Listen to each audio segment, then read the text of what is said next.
పర్వతం పైన నిలబడి వాడు ఉట్టిపో పొటనవేలతో తపస్సు చేస్తున్నాడో ఆ సందర్భంలో గర్భంలో ఉన్న నీకు వచ్చి నారద మహర్షి చెప్పిన విషయాలు ఇవన్నీ కూడా. అందుకని నారద మహర్షిని గురువు అలా మంచి విద్యను నీకు నేర్పించాడు, విష్ణు భక్తిని బోధన చేశాడు. కాబట్టి తల్లి కడుపులో ఉన్నప్పుడే నీకు విష్ణు భక్తి వచ్చింది అని చెప్పి అనుకొని నారదుడు అంటూ ఉన్నాడు, అయ్యా ధర్మరాజా, ఈమె గర్భంలో ఉదయించేవాడు పరమ భాగవతోత్తముడు అవుతాడు. అయ్యన్ నిష్కిల్పిష సాక్షాన్ మహాభాగవతో మహాన్, గొప్ప భాగవతుడు అవుతాడు వీడు అని చెప్పి నాకు ముందే తెలుసు.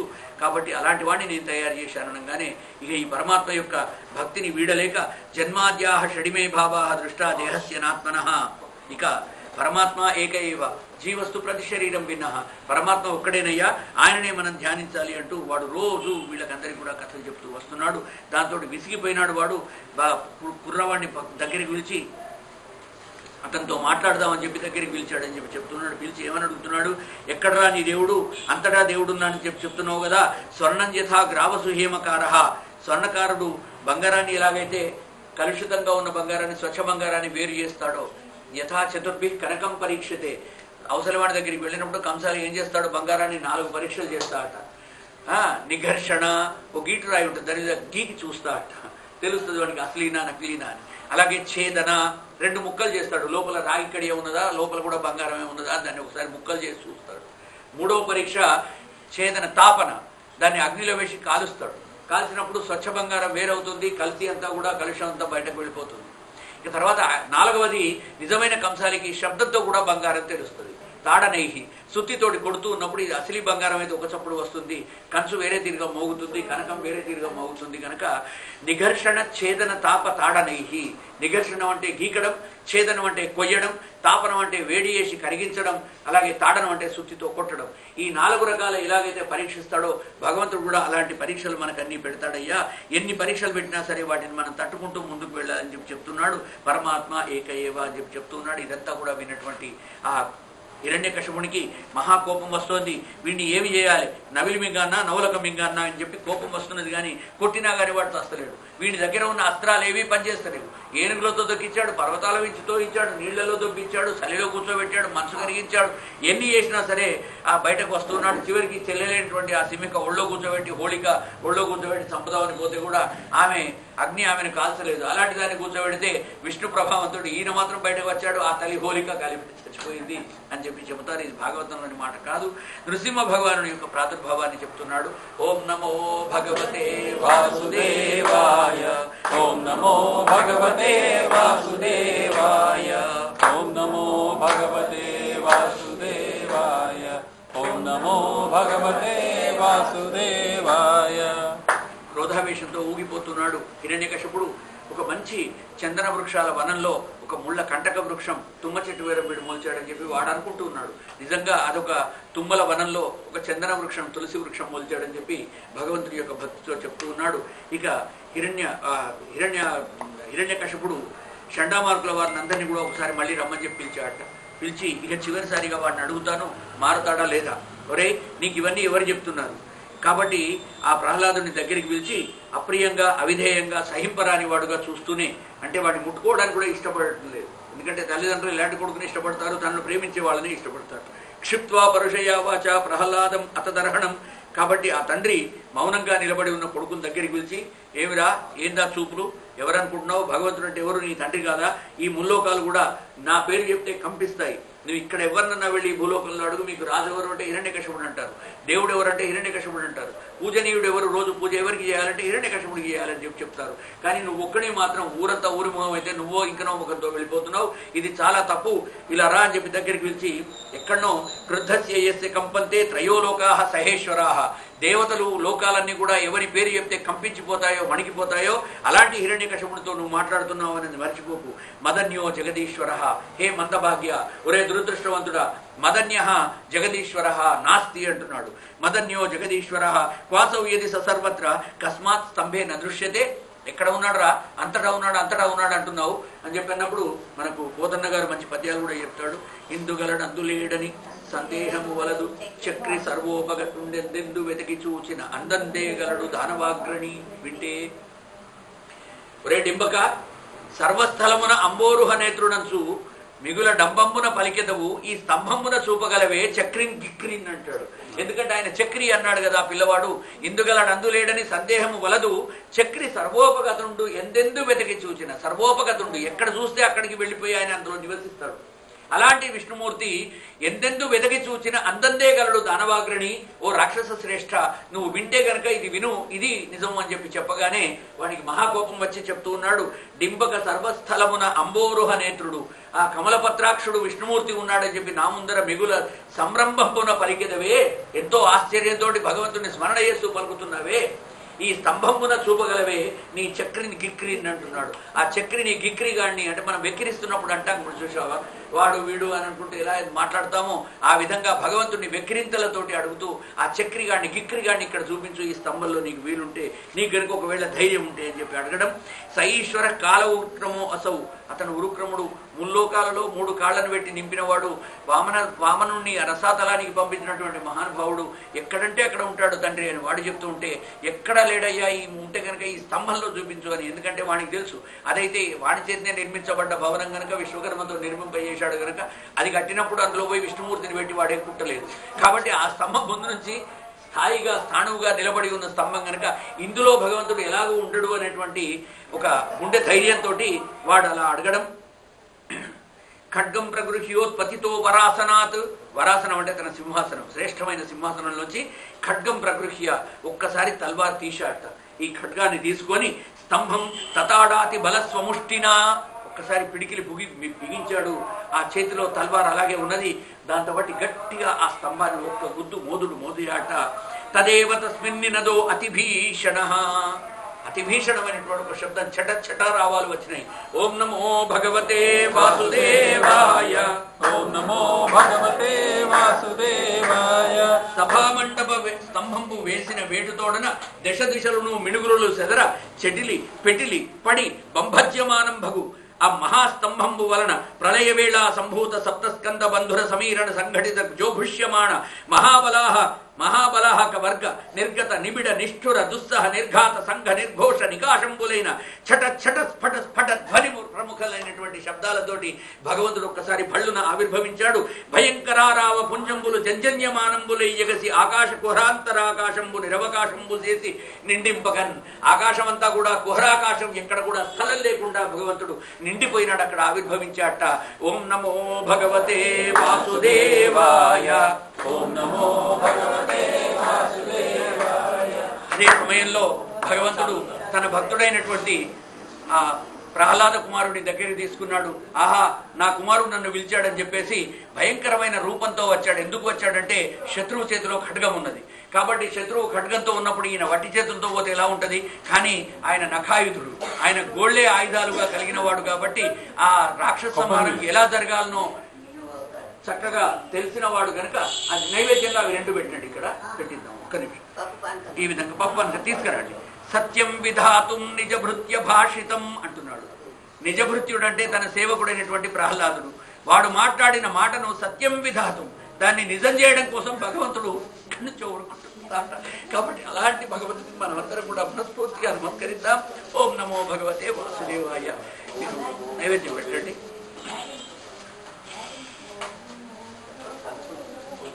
సత్వమేనం సత్యం విధాతుం నిజభృత్య భాషితం వ్యాప్తించ భూతేషు అఖిలేషు ఆత్మనః. ఇంకా కూడా ఒక్క భగవంతుడు స్తంభంలోనే ఉన్నాడా అని మీ అందరికీ అనుమానం వస్తుందేమో. ఈ స్తంభమే కాదు, పిపీలే కాదు, బ్రహ్మ పర్యంతం అణువులో ప్రతి చోట కూడా నిలిచి ఉన్నాడు. అణువు అంటే ఎంత చిన్న వస్తువు అంటే ఒక చోట అమ్మ అన్ని తీసుకోండి, నైవేద్యాలు ఏమున్నాయో అన్ని పెట్టుకోండి. ఆరైందా ఇంకా కాలేదు, ఇంకొక అరగంట మనం చెప్పుకుందాం. మీరు నైవేద్యం అయితే పెట్టండి, తర్వాత మనం చెప్పుకుందాం. నైవేద్యం పెట్టండి, ఆవిర్భావం అయింది కనుక.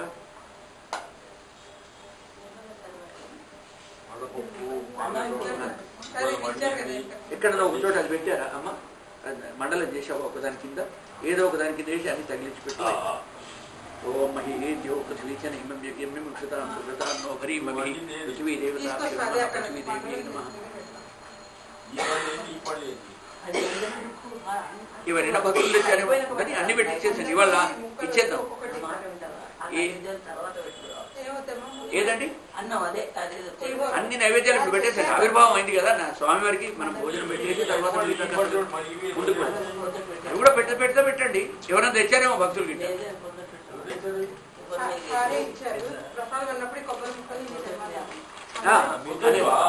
పొద్దున కొట్టిన నైవేద్యం పెట్టినవి వద్దు. నైవేద్యం పెట్టనుండి ఆ తీర్థం కూడా పెట్టింది నైవేద్యం అభిషేకం చేస్తుంది కదా అది చెయ్యని మాత్రమే ఇప్పుడు ఇక్కడ పెట్టండి. కలశంలో పూల కొబ్బరికాయ కొట్టండి, దాని తీర్థంలో పెట్టండి. నీళ్లు కావాల్సి తీర్థంలో పోయండి, లేదంటే పానకంలో పోయండి. మీ ఇష్టం. మంచి కాయ అయితే అదే. జయ నరసింహస్వామీజీ భగవానికి యా ఫల నిర్యా అఫల పుష్పాయాశ్చ పుష్పిణీః బృహస్పతి ప్రసూతాస్తానో ముంచంత్వగుం హసః. శ్రీ లక్ష్మీ నరసింహస్వామినే నమః. శాంతమూర్తయే నమః. నారికేళ ఫలం నివేదయామి. జయ బోలో శ్రీ నరసింహ భగవానికి జై.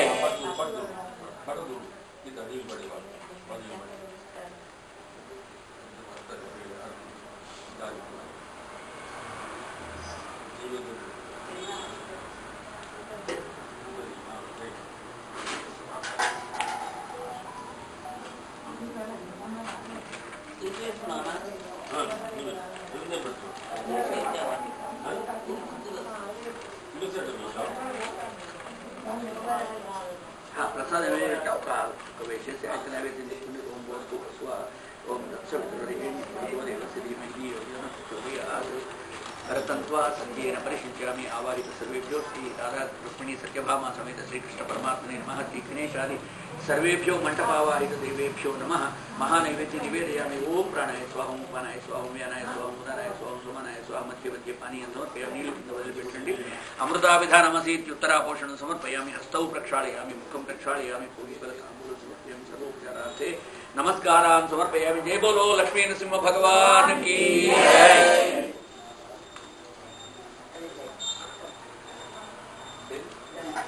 నేను పోయినసారి భాగవతం చెప్పినప్పుడు ఆమె తీయలేకపోయింది. దేవుడు తినాలి కదా, ఇలా అనేసి ఆయన తీసి ఇచ్చి వేస్తాను. అక్కడ పెట్టుడు ఆమె పెట్టుడు మీరు తీసుకోపోటీ కానీ భగవంతుడు పెట్టినా తినడు, తర్వాత కూడా తినడమ్మా. ఆయన క్షణంలో ఆయన ఒక లిప్తలో తినేటువంటి వాడు. పోయినసారి మార్పాశంకర్ వాళ్ళ ఇంట్లో, మార్పాశంకర్ బిడ్డ ఇంట్లో ఇక్కడ మారుతినగర్లో భాగవతం చెప్పారు. పోయిన ఒక 5-6 నెలల కింద. వాళ్ళు అక్కడనే ఉంటారు, వీళ్ళ దగ్గరనే ఎక్కడో న్యూజెర్సీలో ఉంటారు. వాళ్ళ వదినే పెద్ద వదినే, ఆ పెద్ద అయిన భార్య కరీంనగర్ ఆమె. లేదు భగవంతుడికి పెట్టారంటే మీరు కనీసం 10 నిమిషాలు ఉంటారంటే అమ్మ 10 నిమిషాల్లో తింటాడు. మరి తినేటాడేది మరి ఇంకో గంట తింటాడు కావచ్చు. దేవుడికి పెట్టినప్పుడు నైవేద్యం పెట్టడం వరకే మనం అమృతాభిధానమసి అని ఉత్తరాపోషణం వేసిన తర్వాత ఇక చేయగడుకోమని చెప్పాం కదా. ఇక అయిపోయి ఇక తర్వాత మళ్ళీ తీయచ్చమ్మాట. ఆమె నా మీద లొల్లి చేసేది. లేదయ్య గారు మేమైతే ఇంట్లో అరగంట పెడతాం, దేవుడికి 15 నిమిషాలు పెడతాడు. 15 నిమిషాలు పెట్టు, గంట పెట్టు, దాంట్లో ఏ మాత్రం కూడా తగ్గదు. ప్రసాదం ఏమైనా నీకు మాత్రం తగ్గుతుందా, దాని యొక్క లెవెల్ తగ్గుతుందా, అలాగే ఉంటుంది. ఎందుకు ఉంటుంది అంటే ఒకసారి ఇలాగే శంకరాచార్య చంద్రశేఖర సరస్వతి గారి దగ్గరికి కంచి పరమాచార్యుల దగ్గరికి కొంతమంది భక్తులు వెళ్ళారట. వెళ్ళేసి అందులో నాస్తికుడు ఉన్నాడు. అయ్యా ఈ మనం భగవంతుడికి నైవేద్యం ఎందుకు పెడతాం, అందులో ఏమి కూడా తగ్గదు కదా అన్నాడు. అనగానే ఏ విధంగా కదా, నిజమే తగ్గదు, మరి ఎందుకు పెట్టుడు దేవుడికి, అయినా ఇది పెట్టుడు తప్పు కదా సార్ అన్నమాట. సరే దీని గురించి మనం రేపు మాట్లాడుకుందాం, నీకు వచ్చిన ఒక శ్లోకం మాత్రం నువ్వు మంచిగా చదువుకొని రా అన్నాడు. ఆయన ఒక మస్తు శ్లోకాలు లేదు సార్, నేను గణపతి అథర్వ శీర్షం చెప్తాను, నేను శుక్లాంబరధరం విష్ణు వచ్చు, నాకు అన్ని వచ్చు అన్నాడు. అనగానే మీ చేతిలో ఆ పుస్తకం ఏంటి అంటే గణపతి పూజ అన్నాడు. చూశాడు, చూస్తే అందులో మొదటి శ్లోకం శుక్లాంబరధరం విష్ణు వచ్చు అంటే ఇంకా రాలేదండి నోటికి, నేను నేర్చుకొని వస్తాను. సరే రేపు పొద్దున వరకు నేర్చుకొని రా అని చెప్పాడు. వాడు పోయినాడు, తెల్లారు నేర్చుకొని వచ్చాడు. రాగానే స్వామివారు ఎదురు చూస్తున్నారు. వచ్చావా దాదా కూర్చున్నాడు. కూర్చోగానే ఆ శుక్లాంబరధరం విష్ణు చదువు వాడు మొత్తం చదివాడు. ఎక్కడి నుంచి చదివావు, ఈ పుస్తకంలో వచ్చి నేర్చుకున్నానండి. ఓ చాలా మంచిగా చదివావు, చాలా గొప్ప శిష్యుడివి అని చెప్పేసి అది చదివిన తర్వాత మరి అక్కడ శ్లోకం ఎందుకో మాయం కాలేదు అన్నాడు. నువ్వు శ్లోకం చదివితే నీ పుస్తకంలో ఆ శ్లోకం ఉండకూడదు కదా అంటే, ఎందుకు అలా ఎలా ఉండదని మనం చదవంగానే అది అక్కడనే ఉంటుంది, అదేటి పోతుంది అని అంట. అలాగే భగవంతుడు కూడా నీ జ్ఞానాన్ని ఇస్తాడు, అలాగే ఆయన ఆస్వాదిస్తాడు, ఆ ప్రసాదాన్ని మళ్ళీ మనకే పంచి పెడతాడు. నువ్వు నైవేద్యం పెట్టినప్పుడు భగవంతుడు స్వీకరించాడని మనసా భావించాలి తప్ప, అది భగవంతుడు తిన్న తర్వాత కొద్దిగా తగ్గితేనే తిన్నట్టు, తగ్గకపోతే తిన్నట్టు, అరగంట పెడితే తిన్నట్టు, అరగంట పెట్టకపోతే తిన్నట్టు అని ఇలా చెప్పిన తర్వాత ఇక తర్వాత 5-6 రోజుల తర్వాత ఆమె పంత ఆమె పాపం ఆమెను ఎందుకు వద్దనాలి, అమ్మ సరే నీకోసం ఒక 5 నిమిషాలు అలా పెట్టుకోండి, కొబ్బరికాయ కొట్టినా ఆమె అలాగే పెట్టి దండం పెట్టి ఆయన తిను అని పాపం ప్రార్థించేది. అది ఒక్కొక్క రకమైనటువంటి దాస్య భక్తి. అలాంటి భక్తిని మనం కూడా కాదలేము. కాబట్టి ఇలాంటి మాకు సంఘటనలు జరుగుతుంటాయి. అందుకని మీ ఇంట్లో కూడా అలాంటి నియమం ఏమైనా ఉన్నదా? ఒకటిసేపు అలా కూర్చొని పెడతారా? అమృతాభిధానం అసలు చేతిలో నీళ్లు వేసిగా పుచ్చుకోమన్న తర్వాత ఉత్తరాపోషణం అయిపోయిన తర్వాత ఇక మళ్ళీ దేవుడి దగ్గర పెట్టుకుంటే ఈగలు వస్తాయి. అంతకంటే ఎక్కువ ఇంకేమీ లేదు. కాబట్టి తీసేయాలన్నమాట. ప్రహ్లాద కుమారుడు నరసింహ భగవానుడు చూశాడు. ఆయన దగ్గరికి వచ్చాడు. దగ్గరికి పోవడానికి అందరూ భయపడుతున్నారు. అక్కడ ఉన్నటువంటి ద్వారపాలకులు మిగతా వాళ్ళందరూ కూడా వాడి సేవకులు పైన చూస్తున్న దేవతలందరూ కూడా నక్కి నక్కి మేఘాల చాటు గురించి చూస్తున్నారు. ఏం జరుగుతుంది అని చెప్పి చూశాడు. ఇక ఆ స్వామి వాటిని పట్టుకొని ఎలా చీల్చేశాడో చెప్తున్నాడు. వజ్ర విబుధాః బ్రహ్మేంద్ర గిరీశాదయః వయం విభూతే నటనాట్య గాయకాః. ఇది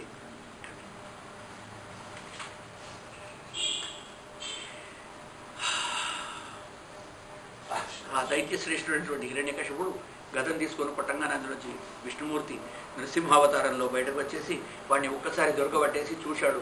సాయం సమయం అయింది, సూర్యాస్తమయ కాలం అవుతున్నది.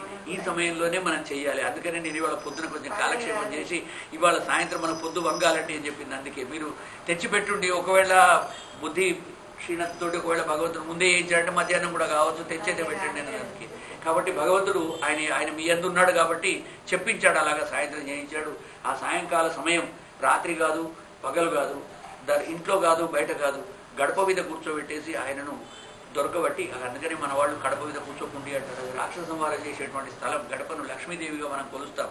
విష్ణుమూర్తి లక్ష్మీదేవితో కూర్చున్నటువంటి అక్కడ భగవంతుడు శ్రీహరి కూర్చున్నటువంటి స్థలం లక్ష్మీ నృసింహ స్వామిగా కూర్చుంటాడు. కాబట్టి గడపను మనం దేవతగా గౌరవిస్తాం. దాటి వెళ్తాం తప్ప గడపను తొక్కుకుంటూ వెళ్ళకూడదని చెప్పి చెప్తారు. అలాంటి గడప మీద కూర్చొని ఆయన దగ్గరికి తీసుకొని ఆ హిరణ్యకశిపుణ్ణి పేగులన్నీ చీల్చుకుంటూ భయంకర ఆకృతితోటి నఖాలతో చీలుస్తూ వాణ్ణి మీమాంసమానస్య సముత్థితో అగ్రతో నరసింహరూపస్తదలం భయానకం. అత్యంత భయంకరంగా క్రూరంగా వాడి దొరకబట్టి విచిత్రపాణి చిత్రమైనటువంటి చేతులతో కరాళంగా అలా తిప్పుకుంటూ చేతులకున్న గోళ్లతోటి అలాగ పట్టుకొని పీకి వాడి యొక్క ఆ శరీరాన్నంతా కూడా చీల్చివేస్తున్నాడు. ప్రతప్త చామీకర చండలోచనం.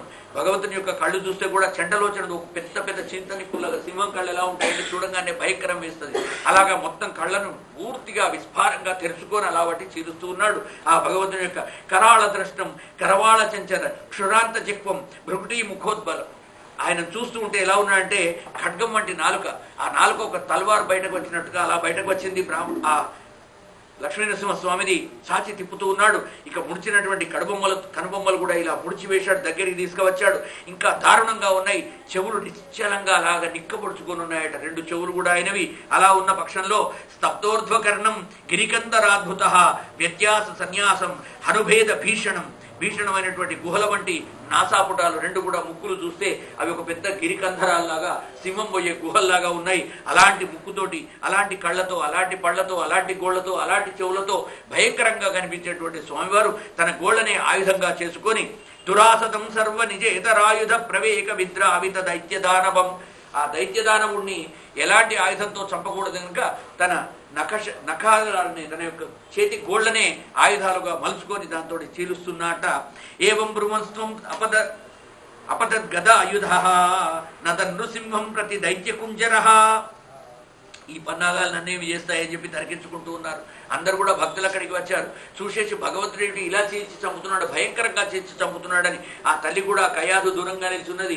అక్కడికి వెళ్ళేసి ప్రహ్లాద కుమారుడు కూడా గజగజ వణుకుతున్నాడు. విష్ణుమూర్తిని తలుచుకున్నాను రమ్మన్నాను కానీ ఇంత భయంకరమైన రూపమా అని చెప్పేసి ఆయన వైపు చూస్తూ యథా నృసింహౌజసిసో అసురస్తదా నతద్విచిత్రం ఖలు సత్వధామని స్వతేజసాయోను పురాభిమత్తమ.